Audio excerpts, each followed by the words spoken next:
19 de janeiro, sexta, lição 3, Jovens, tema, liberdade de escolha. Apesar da advertência de Cristo, as pessoas têm procurado arrancar o joio. Para punir os que foram considerados malfeitores, a Igreja tem recorrido ao poder civil. Aqueles que divergiram das doutrinas dominantes foram encarcerados, martirizados e mortos por instigação de homens que diziam agir sob a sanção de Cristo. Mas atos assim são inspirados pelo espírito de Satanás, não pelo espírito de Cristo. Esse é o método peculiar de Satanás de submeter o mundo ao seu domínio. Por essa maneira de proceder com os supostos hereges, Deus tem sido mal representado pela Igreja. Ellen White, Parábolas de Jesus, página 37. Cristo ensinou claramente que aqueles que perseveram em pecado declarado devem ser desligados da Igreja, mas não nos confiou a tarefa de julgar o caráter e os motivos. Conhece muito bem nossa natureza para que nos delegasse essa obra. Se tentássemos desarraigar da Igreja aqueles que supomos serem falsos cristãos, certamente cometeríamos erros. Muitas vezes consideramos casos perdidos justamente aqueles que Cristo está atraindo a si. Se procedêssemos com essas pessoas segundo nosso parecer imperfeito, talvez sua última esperança se extinguiria. Muitos que se julgam cristãos serão finalmente achados em falta. Haverá muitos no céu, os quais seus vizinhos suponham que lá não entrariam. O homem julga segundo a aparência, mas Deus vê o coração. O joio e o trigo devem crescer juntos até a ceifa. A colheita é o fim do tempo da graça. Ellen White, Parábolas de Jesus, página 36. Foi tática de Roma apagar todo o vestígio de dissidência de suas doutrinas ou decretos. Tudo que fosse herético, pessoas ou escritos, ela procurava destruir. Expressões de dúvida ou questões quanto à doutrina dos dogmas papais eram suficientes para tirar a vida do rico ou do pobre, de nobres ou humildes. Roma se esforçava também para destruir todo o registro de sua crueldade para com os que discordavam dela. Os concílios papais decretavam que livros ou escritos contendo relatos dessa natureza deveriam ser lançados a fogueiras. Antes da invenção da imprensa, não existiam muitos livros, e os poucos que haviam não estavam em condições favoráveis à preservação. Portanto, havia poucos obstáculos para que os romanistas realizassem seus propósitos. Ellen White, O Grande Conflito, página 52. Nossos primeiros pais, embora criados inocentes e santos, não foram colocados fora da possibilidade de praticar o mal.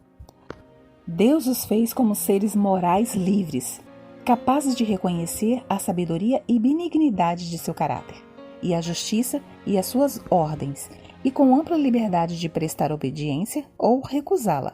Ellen White, Patriarcas e Profetas, página 24. O objetivo de Deus não é forçar a vontade. O homem foi criado como um ser moral livre.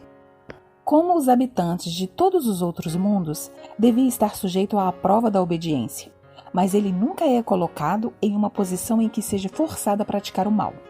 Não é permitida nenhuma tentação ou prova àquele que é incapaz de resistir. Deus nos proveu de tão amplos recursos que o ser humano jamais precisaria ser derrotado no conflito com Satanás. Ellen White, Patriarcas e Profetas, página 280 e 281.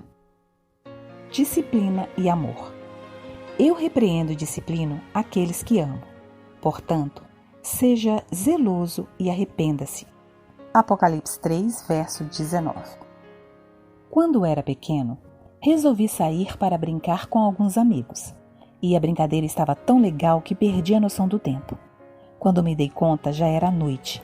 Chegando próximo ao portão de casa, percebi que havia um clima estranho entre meus irmãos. E em meio a perguntas disseram-me que minha mãe estava muito preocupada, porque me ausentei de casa a tarde toda. Entrei em casa e ela me perguntou onde estive. Então comecei a explicar com quem passei a tarde. E foi então que percebi que ela estava se aproximando de mim com uma das mãos para trás. A cada passo que ela dava em minha direção, tentava explicar as razões pelas quais ela iria me corrigir. Tentei correr em volta da casa, mas ela acabou me alcançando. e então descobri o que ela estava escondendo de mim. Confesso que não entendia por que minha mãe, que me amava tanto, estava me disciplinando. Foi um dia marcante. No entanto, a memória mais importante daquele dia foi minha mãe me colocando no colo, após a correção, e me explicando em meio a beijos e abraços para nunca mais sair de casa sem avisar. Naquele dia, entendi o valor da disciplina com amor. A Bíblia, especialmente no Novo Testamento, aborda a importância da disciplina eclesiástica em várias passagens. Mateus 18, versos 15 ao 17, 1 Coríntios 5, versos 1 ao 8. Todas elas envolvem a necessidade de corrigir e disciplinar alguém que pecou, o que não tem absolutamente nada a ver com intolerância religiosa. Esses e outros ensinamentos bíblicos ressaltam a importância da disciplina eclesiástica para a saúde espiritual da igreja, enfatizando o cuidado mútuo, a responsabilidade com a santidade, pureza e o testemunho. O propósito da disciplina eclesiástica é a correção, arrependimento e restauração do membro da igreja, visando a restauração do indivíduo e a manutenção da ordem na comunidade. A igreja é um instrumento de Deus na terra para aplicar a disciplina sempre que houver necessidade. Jesus instruiu os cristãos a resolver conflitos e pecados dentro da comunidade da igreja. E caso isso não seja possível, a igreja é aconselhada a agir publicamente. Sem dúvida nenhuma, a disciplina eclesiástica deve ser uma demonstração do amor de Deus. Diálogo aberto. Qual a diferença entre intolerância religiosa e a disciplina eclesiástica? Como deveríamos tratar alguém que passou por uma disciplina eclesiástica? O que você pode fazer para ajudar alguém que foi removido da igreja? Bem, amanhã tem mais. Fim da lição. Bom dia e feliz sábado!